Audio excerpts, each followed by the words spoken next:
Nang dahil umano sa selos, pinatay sa saksak ng isang lalaki ang kanya mismong kaibigan. Sumuko rin kalaunan ng suspect at nagbabalik si Rafi Tima, exclusive. Makikita sa CCTV na ito mula sa Manila Police District ang mabilis na pagdating ng isang motor sa isang gasolinahan sa Tondo, Maynila. Ang sumunod na eksena, habulan. Inuundayan na pala ng saksak ng rider ng dumating na motor ang biktimang inabutan niya sa gasolinahan. Hanggang sa umabot pa sila sa kalsada. Si Alias Jr. nakita raw ang buong pangyayari.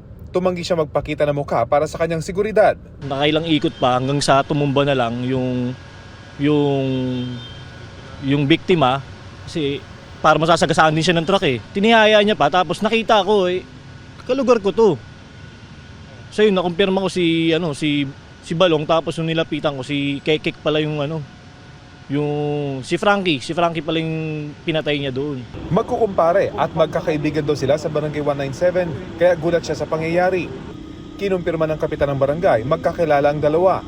Bago ang pananaksak, kita pa sa CCTV ng barangay na nadaanan ng biktima ang suspect sa harap ng barangay hall.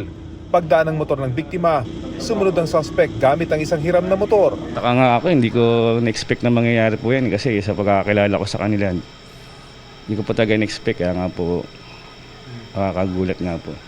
Ang ina ng biktima, gulat at hindi raw matanggap ang pangyayari lalo pat kaibigan ng pumatay sa anak. Pinakamasakit yung papatay sa yung kaibigan mo. Yun ang hindi ko matanggap. Iwan ko ba't nagawa niyang ganun.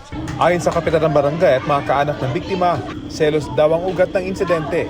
Posibleng gumagamit din daw ng droga ang suspect na sumuko kalaunan at sasailalim sa drug test. Mahaharap siya sa kasong murder at nakakulong na sa Manila Police District. Para sa GMA Integrated News, Rafi Tima, nakatutok, 24 oras.